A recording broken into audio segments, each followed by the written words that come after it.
C'est à Lille que l'OCIRP a poursuivi sa tournée d'information sur la perte d'autonomie en organisant le 26 janvier une journée sur le 5e risque à l'Université catholique de la ville. Une université attachée aux valeurs de solidarité, comme en témoigne son projet de quartier fondé sur la mixité sociale et baptisé Humanicité.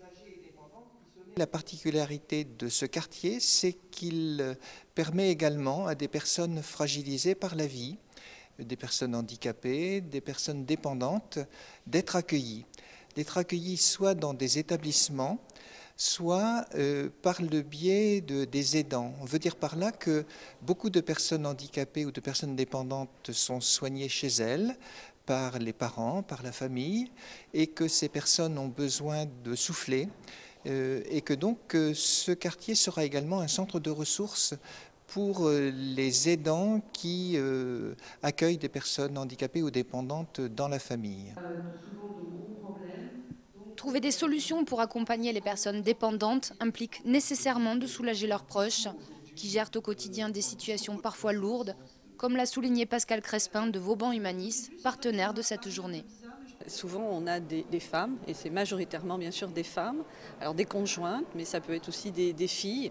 Les petites filles, c'est plus exceptionnel, qui nous appellent en disant voilà, j'ai soit mon conjoint, soit ma mère, mon père, ou quelqu'un de proche, qui est en phase de dépendance, qui commence à être lourd au domicile, hein, c'est-à-dire que bon, ce sont souvent des gens qui ont porté déjà pas mal de temps leurs proches et qui à un moment donné appellent au secours, parce qu'en fait c'est véritablement ça. Ce que j'ai rappelé d'ailleurs, c'est que malheureusement, on le voit bien, et le chiffre est assez important, je ne l'ai plus de tête, mais c'est assez important, vous avez des fois des conjoints qui décèdent, qui en meurent, tellement, j'allais dire, la charge est lourde.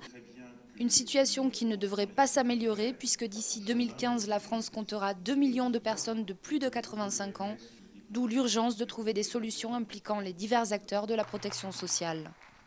Ces journées en France, on veut les faire parce qu'effectivement, le problème de la dépendance est un problème compliqué, qu'il faut en parler, je dirais, aux acteurs locaux, que c'est un sujet aussi bien du territoire mais aussi des institutions, et que plus on en parlera, plus effectivement on fait évoluer les mentalités mais aussi les solutions.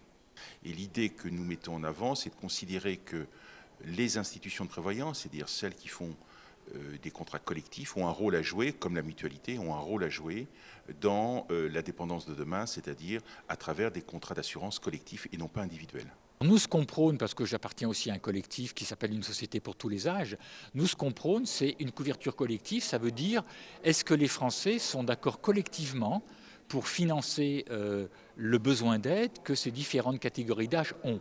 Et donc, on prône une assurance collective, donc via effectivement un financement solidaire. Ça veut dire, est-ce qu'on augmente les impôts? Est-ce qu'on augmente la contribution sociale généralisée? Est-ce qu'on crée une nouvelle taxe?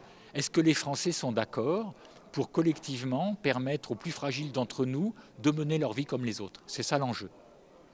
Un enjeu sur lequel devra plancher le gouvernement qui a fait de la dépendance un de ses chantiers prioritaires pour 2010.